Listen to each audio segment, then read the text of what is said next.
Yo, what is up, everybody? Welcome back to Reacting Made in Abyss. Tonight we are watching the Prushka OVA. So, I don't know, man. I'm just so happy to be watching anything Made in Abyss at this point. I mean, we already know Season 2's finished. The manga is like 5 chapters past Season 2, or I don't know where it's at the time of me recording this, but it's not that far, you know? So, Season 3's a ways away, and this little Prushka OVA is the last little bit of anything that I get to watch until I have to wait forever. So, I don't even know what to say about that. It's very bittersweet, you know? It's very bittersweet because I get one more bite, but then the cake is gone, you could say, if you wanted to say it like that. Of course, let me show it off. Nanachi pin. Look at it. Nanachi pin. Isn't she beautiful? I freaking fun. I'm gonna story time. I'm just gonna talk about myself for a minute. So I've been to a couple anime conventions, right? Not a weeaboo. I've been to a couple anime conventions, right?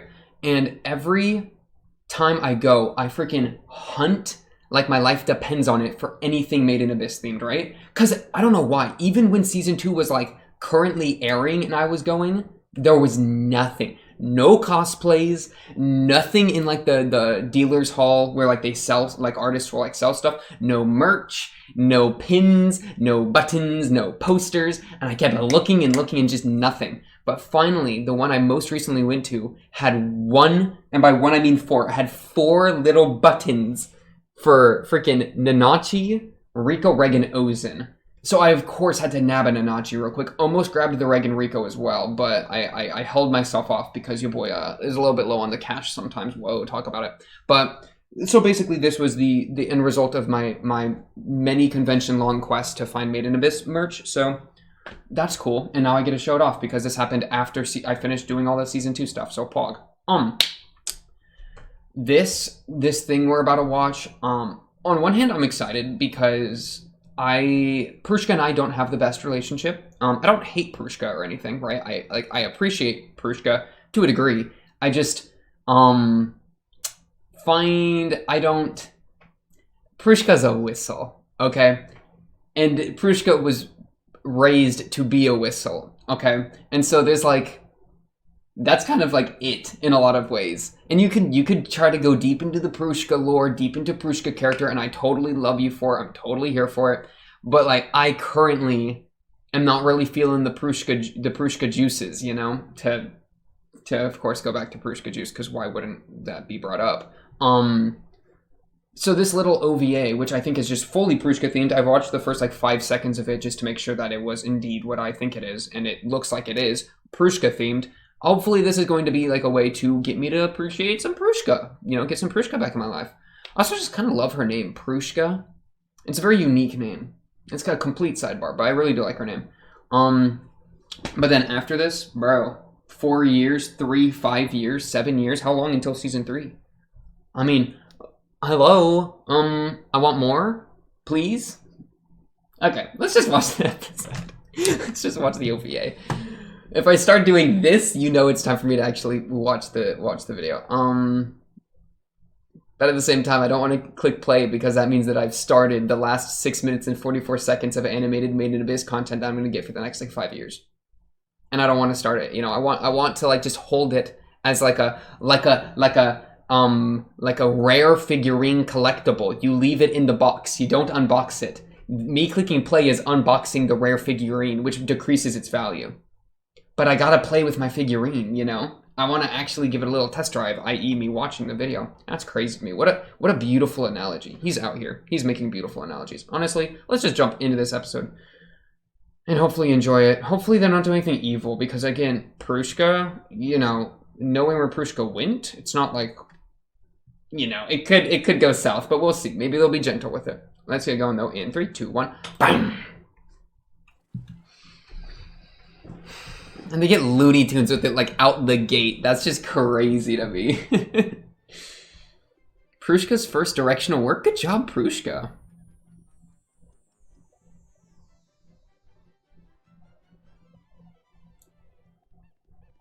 Menya. Like, I like Menya. Did I rate Menya above Prushka? I honestly might have. Me and my papa.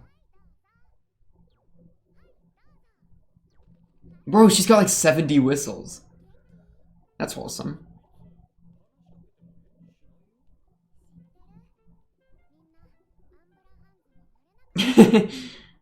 Oh. Oh wow, they're like brain dead or something? Dang, they got feeble-minded. Wait, that's actually crazy. And then this is the not like Bondudude, but like the other one. That I forget its name. But like the one that was carrying around was like one of the unique ones, one of the important ones. Oh wow, she's got an entire map. Aw, look at her little poster. Bondudude had a seashell. That would have had to come from the surface, would it not?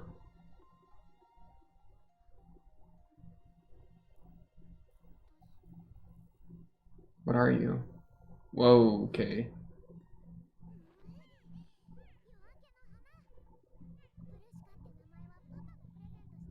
I'm a flower of the dawn.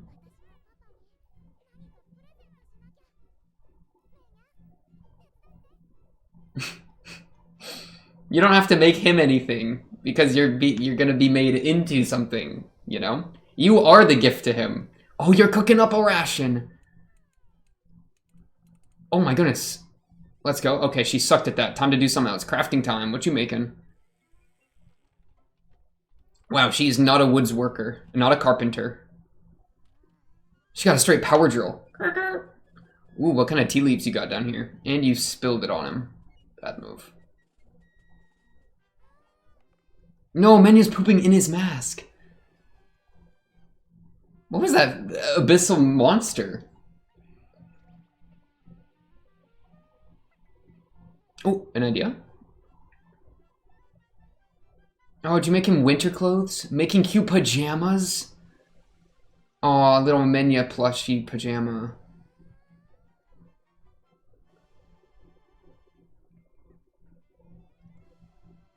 Menya, what are you licking? Is that a water?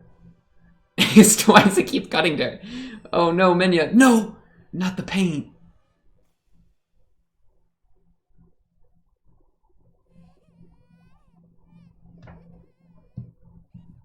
They got ruined. Unlucky.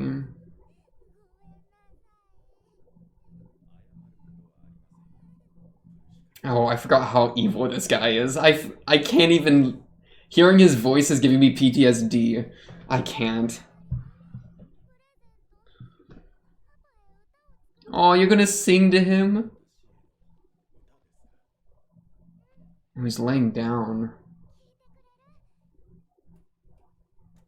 Oh shoot, this is about to get crazy. Good night, Papa, singer Prushka.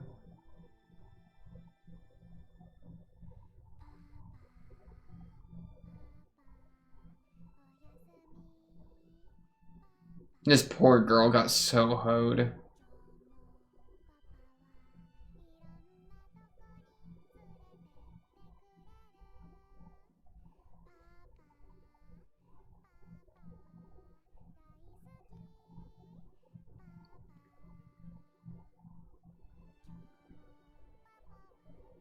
Today, Papa went on all kinds of adventures again. He's going down, bro.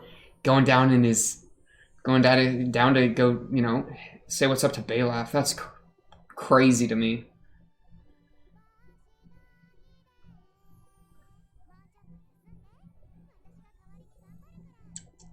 His animation is actually kind of fire.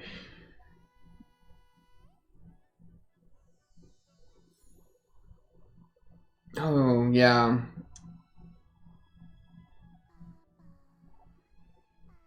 She just wants everyone to, like, go on an adventure together as friends, you know? She kept getting, like, left behind or whatever. But not in, like, a sad way, but it's like, oh, you're doing your job, but, like, I still love you and want you to be around me, you know? Let's all go. Yeah. She dreams of going with him. Aww.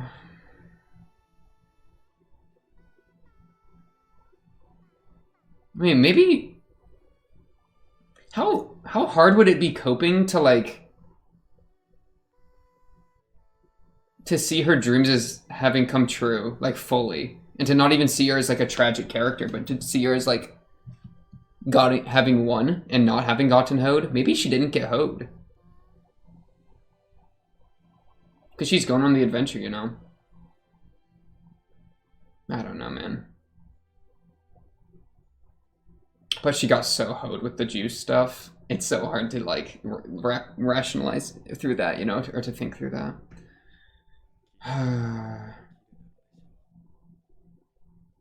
She's been working hard to get you a gift.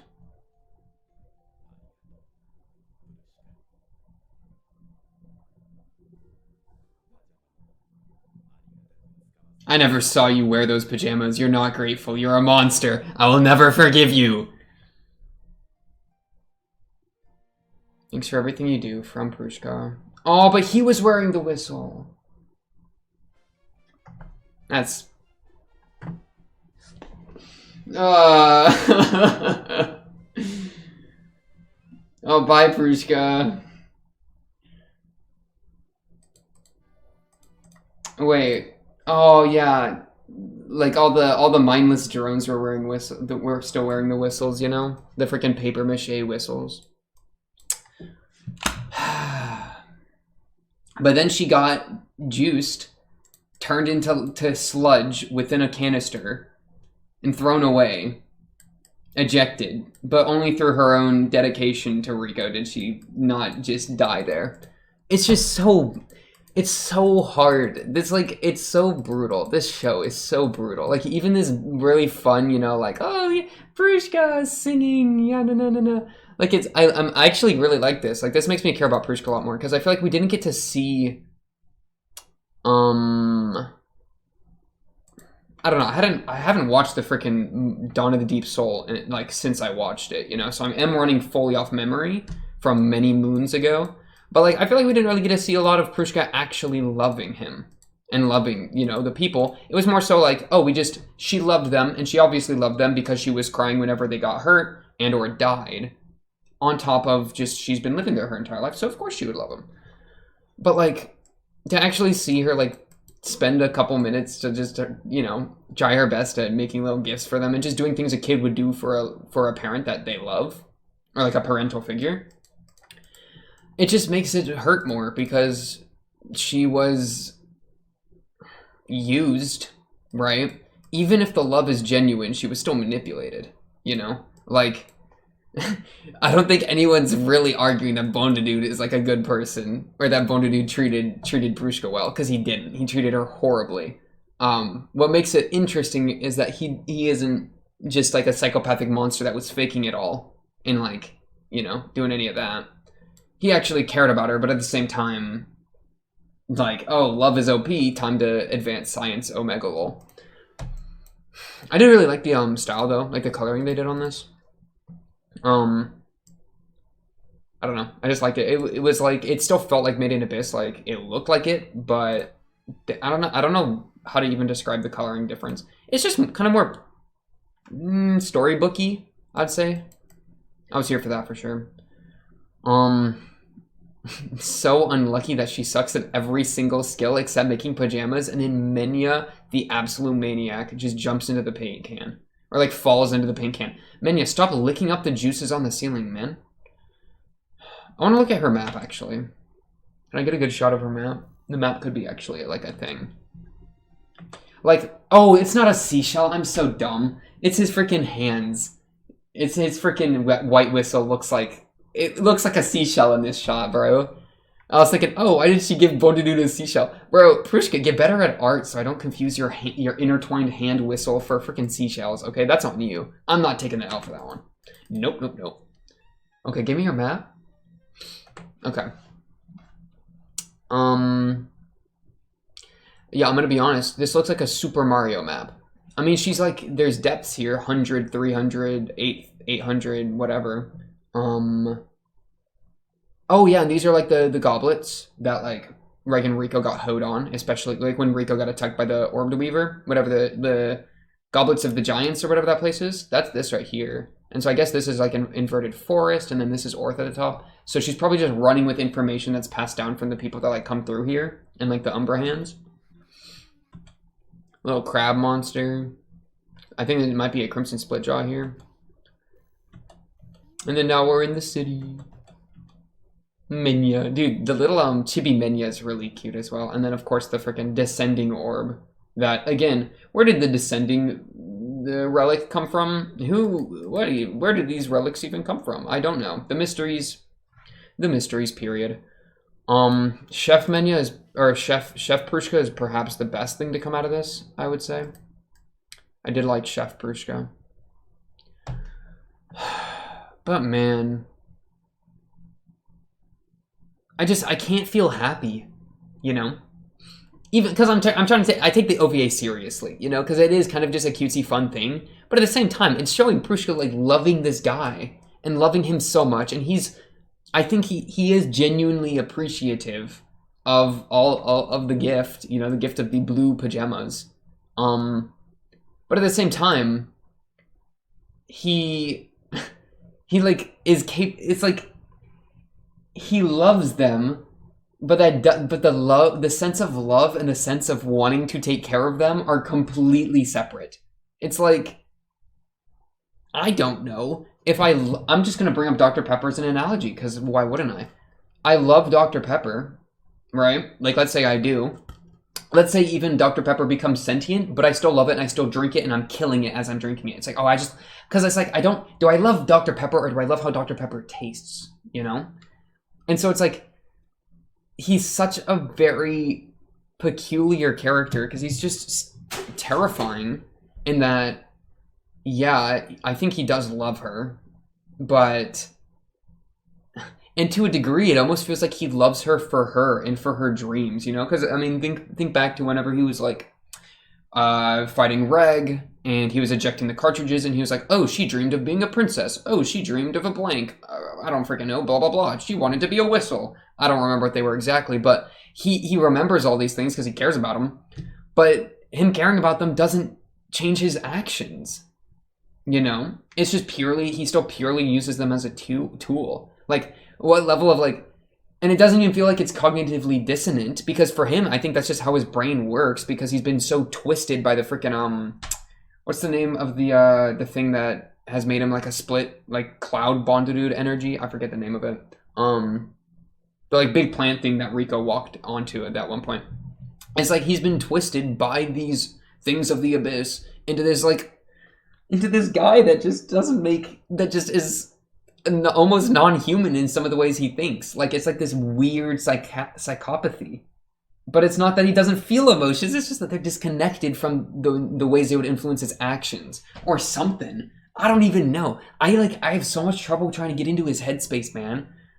And that's why he's so scary. I just want to wipe him off the planet because I don't understand him, you know? Mixed fear of the unknown plus fear of getting turned into a juice box. Plus, I don't know, him shooting people with sparagmos, which, by the way, is the Greek word for, like, obliteration or destruction, or deconstruction or whatever. That's kind of sick. Throwing a bit of a Greek sparagmos in, I appreciate that.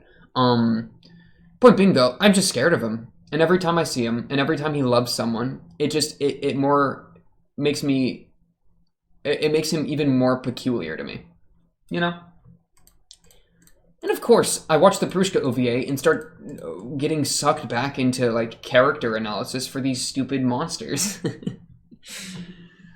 But I'm not going to make any headway because I don't get the guy. Like, dude, I'm just going to talk about the entire story as a whole because, screw it, this is, like, one of the few chances, like, I have a time to actually do it because it's, like, a Made in Abyss thing I'm watching. Dude, are we going to see this guy, Bondude, come back in, like, the main story? When are Bondude and, like, Fopta ever gonna meet? Could you imagine? Wait, I just want to see him in Fopta. I want to see Fopta, like, get pissed at him and attack him and be like, I don't understand you, get out of here. That would be phenomenal. That would be exceptional. There's just, there's so many interesting characters we keep meeting, you know? Ozen, Bondude, even, like, some of the people up top, like Leader. Leader kind of has some pizzazz to him. I do still appreciate Leader to a degree, but we keep leaving them behind, you know? Like, I'm just waiting for the day that the time dilation in the bottom, like, gives an excuse for all these characters from the top to jump down. Another great question, this is random, with the time dilation going on, because we are aware there is a time dilation, how is Dude seeing through Nanachi? Is he just seeing sped up footage? You know? Because the layers, if he's able, because he's able to see across the layers with her, that means he would see across time dilation. So how does that influence his vision? Does he just see it sped up or slowed down? You know, that's interesting. Any sort of like layer crossing effects would have to account for that in some way. Because, you know, even if it's a pretty minor difference between each layer, or like it's like cumulative and stacks up or something, like, or exponential or whatever, because it's probably closer to exponential than anything else, I would kind of guess. I mean, he's going to be, it has to be accounted for in some kind of way. So I don't know, that's kind of an interesting tidbit. Which means, ooh, maybe, bro, what if like Nanat? Okay, this is just me speculating about the story again. I'm just gonna do it anyways, because what are you gonna do, stop me?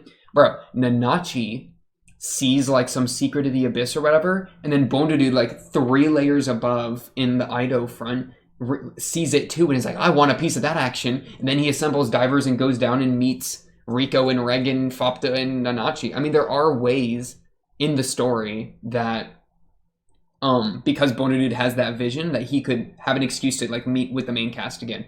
Also just consider, right, that with the, like a lot of whistles make their are making their dive in the current time because of the 2000 year thing coming around, which I think like that's kind of, I feel like that was mentioned as like, I mean, that's why Rico's mom went down. That's why Liza went down. It was like, this is when people are making their dives because it's kind of like a now or never thing, is kind of an impression I was getting. But like in a way that the common populace doesn't necessarily understand, you know? Just something's going to happen and they're making their dives because of that. I mean, who's to say Nat isn't right now a freaking white whistle? Not a white whistle. No Nat white whistle. No shot. Purple whistle. I think that's the one before white. What if Nat's a purple whistle and he and Leader are about to do a freaking let's go say what's up to Rico mission? That'd be sick. Though Nat would need a lot more character development before he does, because Homeboy was scared of even, you know, he was more realistic with it, while Rico was the insane unhinged one.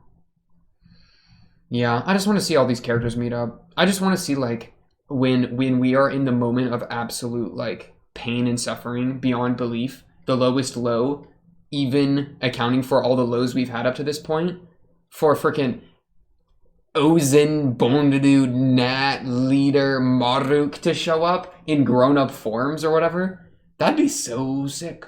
That'd be so sick. It'd have to be written really well for it to be sick, but the potential there, I feel like there's so much potential there.